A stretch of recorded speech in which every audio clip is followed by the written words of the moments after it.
What's going on, everybody? This is the blockchain backer bringing you the latest cryptocurrency news and analysis. Today, we're taking a look at the Bitcoin price chart. We're going to talk about what's going on over here throughout the week. We had kind of a crazy end to last week over there in the stock market and in cryptocurrencies. I'll show you a couple of things I see over here on the Bitcoin price chart in regards to potential reversals. We'll take a peek over here at the Xrp price chart and talk about the altcoin market. I see a lot of people out there talking about this being a descending triangle. We'll talk about that because essentially descending triangles break down. We'll see if there's any validity to that. And we'll talk about the fingernail biting going on over here in the Dow Jones Industrial Average and the stock market, which into Friday's close took another step down in here. Still holding these levels, but boy, sure teetering down here. All the while, the US dollar currency index still up here battling against its high for the last 20 years, dating all the way back till 2002. So the first thing we're going to touch topics on quickly as we start the new week is what's going on with the Dow Jones Industrial Average, because we've been following this thing for months at this point.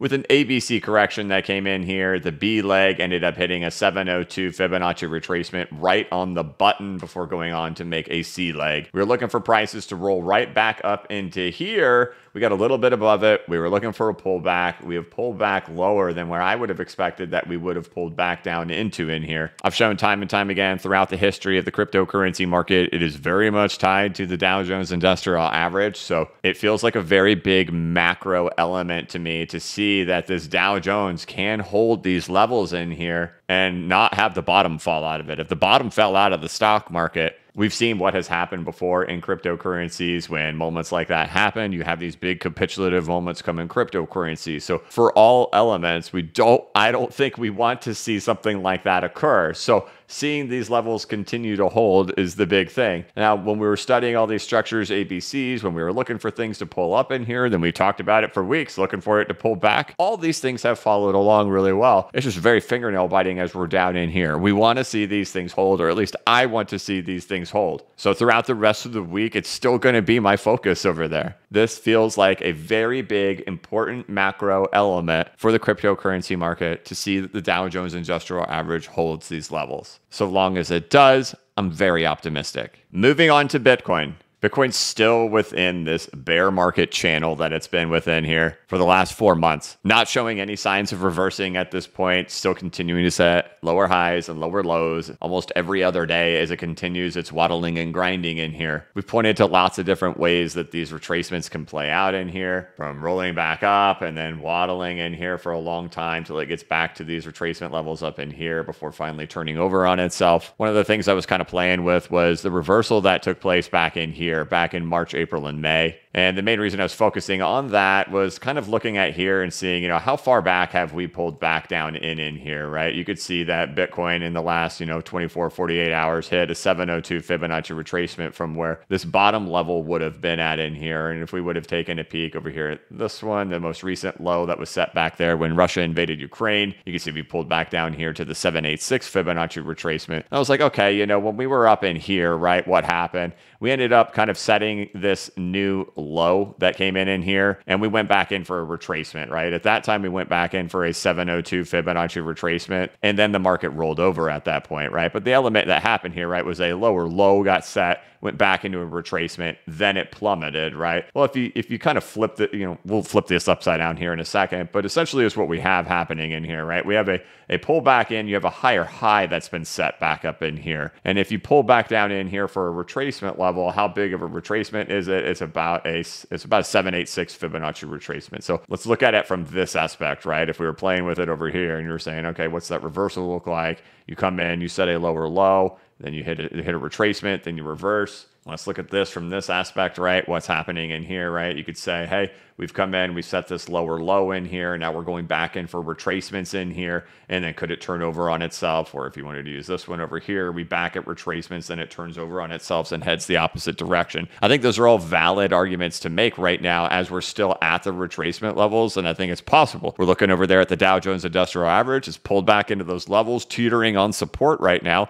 If that support ends up holding, hey, it would make a ton of sense for this support to end up holding right in here, which is like that, right? But as you can see, comes in, sets a lower low, goes back into retracements, and then plummets. We can look at this one from the inverted scale. What happens? It sets a lower low. We're now back into retracements right now. And if these things started to turn over like this, what would you have? You'd have the price rising, right? And essentially, that's what this fractal is that I showed at the beginning of the video. If you overlaid what was going on back over here in this area, showing what that looked like. If you're looking at it upside down, you could see how it would set a new level here, come back into the pullback, and then turn its way up. Now, my thoughts are not that Bitcoin is going to set a new all-time high. We're just looking at reversal potentials in here as we try to make some type of sense out of the madness of a slowly grinding, grueling, long retrace, or a more quality time to spend together retrace that's happening in here. Is there an actual structure happening in here? And what you could see, new level, back into retracements. Once it gets back into the retracements, then it turns over. Where are we right now? Takes out the level to set a new high, goes back into retracements, and here we are right now, right? And I think this thing would look a lot different to people if maybe this had just dipped a little bit lower like that. If this had dipped just a little bit lower like that, we'd all be looking back to this and making the observation of the similarities happening in here, but there's a little bit of confusion coming in here, right? And we know that fear is at a maximum level right now, which I can understand why it would be, but it also adds more of that, it's a pretty critical time right there. It's a critical time in the stock market, critical time in cryptos, being back into retracement levels. And if you use the very bottom that came in there, where you're at the 702. So something that I'll be keeping an eye on throughout the week. And maybe all of our personal biases are missing the point of what's actually happening in here. And we're actually seeing something like this kind of playing out in here. And we're working our way back into retracements before the market can reverse. Back in December, I had mentioned that bear markets are incredibly difficult to navigate. And last week, we were pointing over here to the Coinbase chart, which I've got up here on the top. So this is the ticker Coin. And we were looking at what happened prior to Coin going into its retracement, which happened to be a 702 Fibonacci retracement before it then turned over on itself and, Coinbase is crashing. And essentially, this thing is just going to keep continuing to produce maximum pain. And we could see that even in this example for Coinbase, it broke its channel down and then eventually went off into its 702 Fibonacci retracement that happened in here. One of the things we can look at is we can look at, how far down did it go? Like for Coinbase, it retraced back over here to its 382 Fibonacci retracement. That's about where Bitcoin got back to in here before now turning back, right? So it went down to a 786 Fibonacci retracement before it eventually retraced and went all the way back up to its 702. For Bitcoin, that would take out the bottom of the channel. That'd get you down there to about $36,000 if it were to follow something like this. So still a challenge. And I wish I could come in here and be like, this is definitely what's going to happen and what I think is going to happen. I just know from looking at all of these different things that it's going to be a challenge down in here. And a lot's going to depend on the Dow Jones holding itself. But we could see these retracements did play a role even here for Coinbase on this structure in here, as we're in here, which for Bitcoin would be down there near 36 until just out of nowhere, Coinbase started marching its way up to its retracements. Now, let's talk about the Xrp price chart. Obviously, we're getting back down near the lows once again. We've talked about this chart so much. We've compared it to tons of different accumulation structures with a crash, a retrace back to the 618, reaccumulations. We've shown it over and over again. I showed it last week. I'm not going to go too deep into it, all of that once again. That's still my thesis on what's happening over here with Xrp, but I'm seeing comments frequently that this is a descending triangle that's going to break down from a descending triangle. And people are giving me all kinds of targets on where this descending triangle will take you. So if it breaks down, okay, people are going to scream that, see, it was a descending triangle. But there's a problem with that, with the descending triangle happening here and measuring a move, because the descending triangle is measured based on the top to the bottom. So if this thing broke from the bottom, the target price for this descending triangle would be in the negatives, which is impossible. You can't go into the negatives. So for a descending triangle, it doesn't even make any sense here. Secondly, in order to have a descending triangle and to have a target picked out from the bottom, you have to be falling into a descending triangle, which we rose into this triangle, right? Then you measure the length of how big the triangle was and then measure your distance below. And that would be your target. For example, if we were going to fall and then bounce around right in here in a triangle, we would say, okay, here's our triangle. Here's where we're at.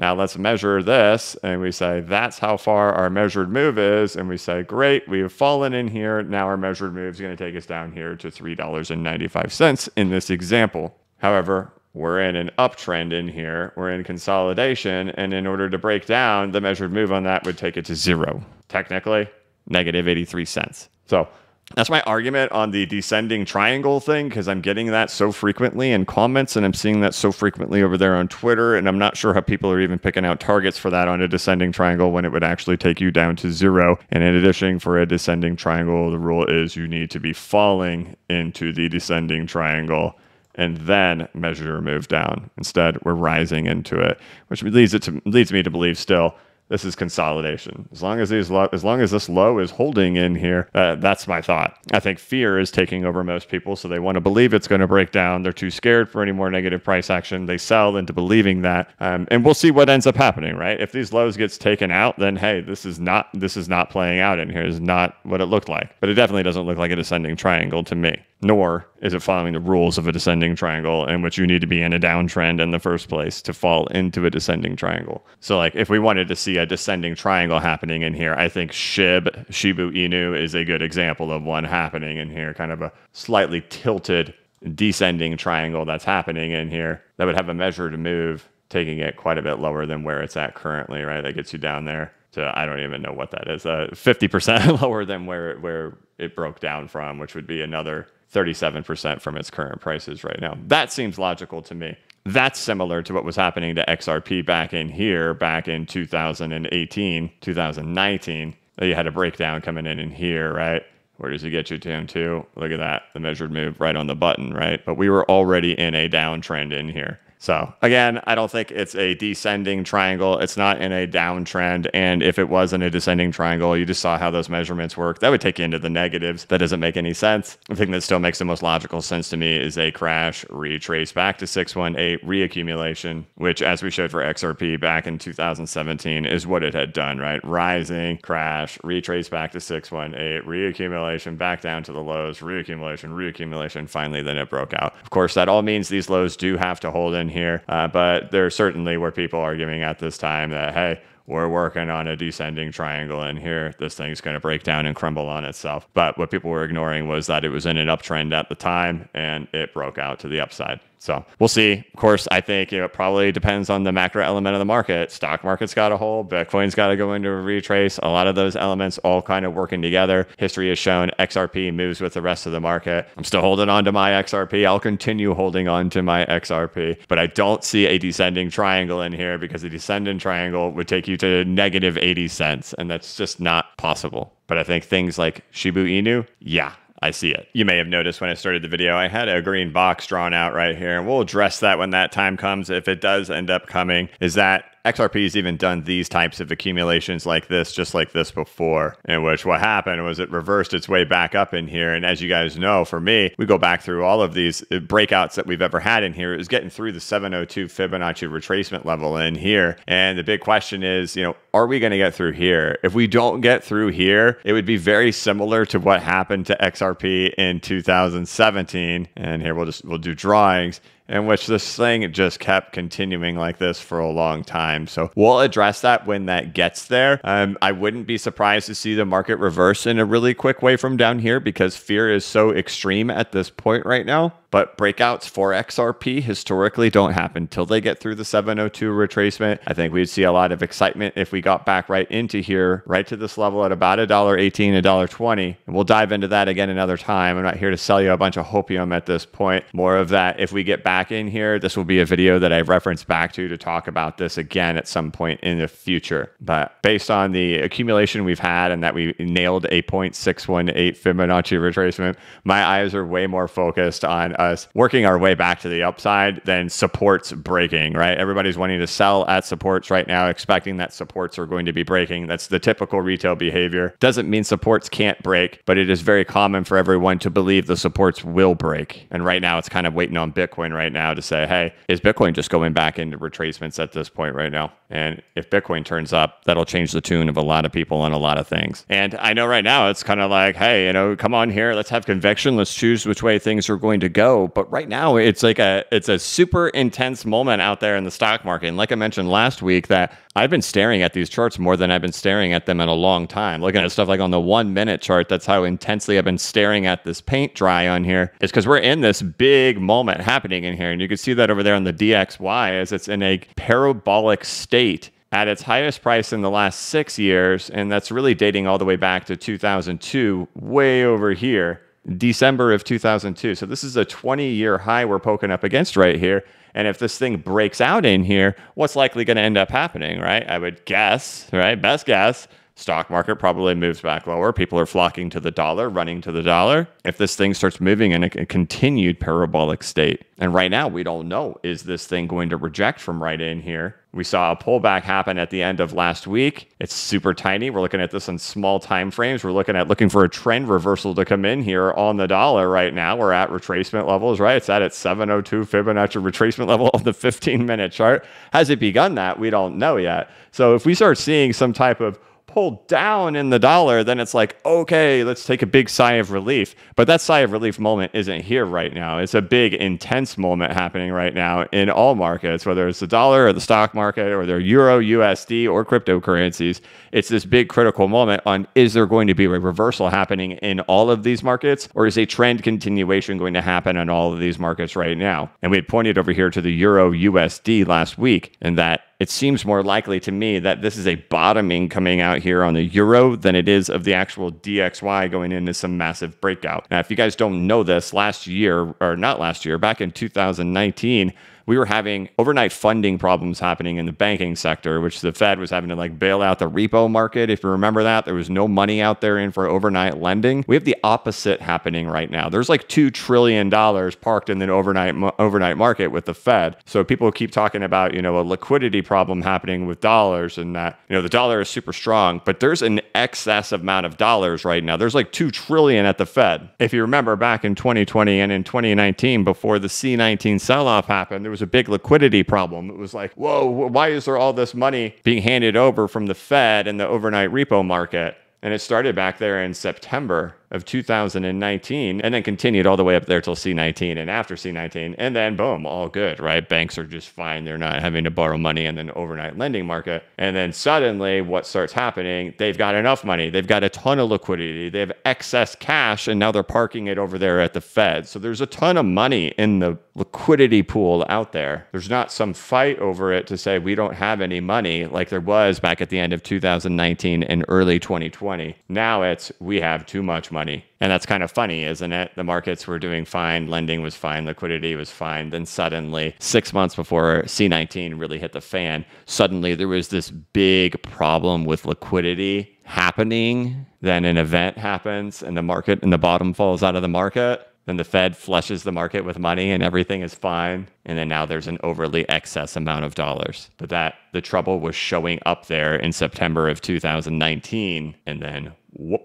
So I'm less convinced that this is the strength of the dollar because the dollars are rare. There seems to be a lot of dollars and an excess of trillions of dollars that they're parking it at the Fed for minuscule interest rates. And it seems more like this is a bottoming of the euro than it is of a breakout in the dollar. And it's just one of those moments that are really, really difficult. And if you remember several weeks ago, we had oil breaking out and going crazy. And we were talking about how, look, every time oil's gone off this parabolic, and we had overlaid to say last time it got that parabolic, it was not able to sustain itself. But in the heat of the moment, it was crazy and it was chaotic. And it was just then what happens? It literally gets right out to there and whoop, it pulls itself right back down. But in the thick of that moment, it's like, you don't know. It's like, dude, is this thing going to get going? Is this thing going to keep flying? Or is it going to pause out and reverse on itself really quick from right here? And that's the moment we're at right now with the DXY and with the Euro USD right over here, which is like what we were talking about with how the cryptocurrency market bottomed back in 2019 and 2020, that it was like this. In that C19 moment, it was this big, huge moment right in here, right? Got back down to those lows and then whoop, it reversed and worked its way out of there. If that's what's happening here, then we're pretty close to a reversal point. But if it breaks through, the story's different. And essentially it's waiting for a big moment to happen where the thing just changes course. And that's where we're at right now, saying, is this thing going to change course? which would be the same thing for the DXY, or the US dollar currency index, which if we invert, we can essentially see is very similar to the Euro USD, and that this is very tied to what's happening with the Euro. And the grand theme of all of these things, when we're looking at the Dow Jones Industrial Average, when we're looking at Bitcoin, when we're looking at the DXY or Euro USD, or we're looking at XRP getting back down to the lows of this big year-long consolidation range, everything, all of these things are at these points of, will they reverse at the supports? Or will they break through the supports? But they're all there. They're all at their supports. We're now just waiting for early indications of some types of reversals, and we don't have those yet. And so as we go into this week, it's going to be a lot of still the fingernail biting until some signs of either reversals or breaks happen this week. I thought last week, man, we'll probably end up getting it last week. And then as we go into the end of the week and the Dow Jones goes down 900 points going into closeout Friday, I'm like, oh my gosh, we've got to stay with this mindset heading into the weekend. And then we're going to do it again all over again next week. So remember last week, I was fingernail biting the whole week. Again, it's going to be the same story again this week until some type of clear thing happens on these markets. But what we know is everything is stretched very far. Question is, will these things break or will they rubber band backwards? And if we see some type of rubber band effect where they start coming back, I think for me, it's going to be a time to start breathing some sighs of relief. But you can see right now the depths of this moment. You could equate that to it being like the moments during C19 when that sell-off was happening down in there. And that's how tense things are right now in the markets at this exact moment. And hopefully that translates over here into the crypto market. And that's really just where we're at right now, looking for some type of big move. Any of these smaller moves that we're having in here where Bitcoin is just kind of waddling in here doesn't have any significant meaning to me at this point right now. It's more of like, hey, we're back into these retracements.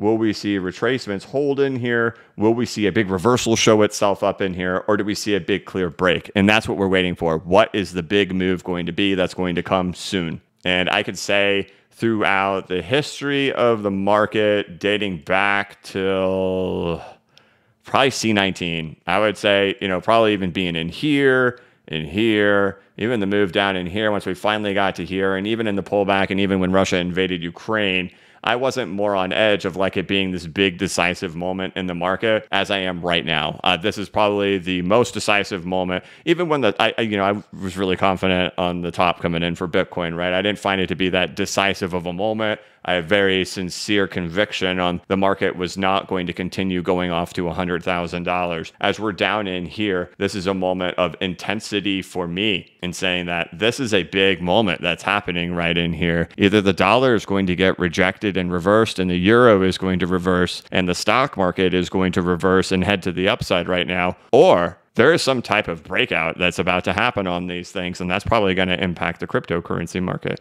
But it's as intense as when oil broke out and got all the way up there to $129, $130. I think of us as being at that intense of a moment in there. And I think I even went on BitBoy's YouTube channel the day we were out there, the day we were at like $129. I'm like, this is an intense moment. This is a crazy moment that we're in right in here. And we didn't know, right? We didn't know if it was going to reverse on itself, but we were sitting there showing it and saying every time it's gotten this far, it wasn't able to go much further. It had reversed on itself quite quickly. And right now, that's the type of moment we're in right now with dollars and euros and stocks. So we'll keep an eye on it throughout the week. And my fingers are crossed that something clear can come out in here. But in particular, looking for a strong reversal to come out. And so far, the stock market is just not giving that to us yet. So we'll keep our eyes on that throughout the week. If the Dow Jones were to take out the level of 32,273, all bets are off on an ABC in here. But so long as it's still holding it, things are okay. And just like last week, as we're in this intense moment, I'm going to essentially just be glued to the charts all day and over here on Twitter posting if anything crazy happens. So if you're not following me on Twitter, follow me at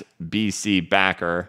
Otherwise, I did add the monthly market update over here on bcbacker.com. That's available to anybody enrolled in the course down there. April 30th, the range continues. Bitcoin in the 200 moving day average. Ethereum's correction structure. It's a 14-minute video that's been added over there. Check that out on bcbacker.com. Otherwise, fingernail biting throughout the rest of the week until something big can happen. Now, you may have noticed I got this video out a little bit late today. I actually had kind of a hectic morning happen to me at 6:30 this morning. My mother called me to tell me her smoke detectors were going off, and I could hear it in the background, like 6 smoke detectors were going off, and she couldn't figure out how to get them to turn off. And so my normal recording time was spent going over to my mom's house and helping her figure out how to get all these smoke detectors to turn off. And it turned out it was one smoke detector that was the culprit that was making all of them go off. And once we figured that out, simple enough of just changing the batteries in that one, hey, we were all good to go. But that was an interesting start to my Monday after watching what happened with the stock market at the end of last week, thinking all weekend that, oh boy, it's going to be a hectic Monday when we start out. When I'm supposed to be staring at charts and preparing for the week, I'm over at my mom's house working on smoke detectors. But yeah, all right, got through that. We've got the video done.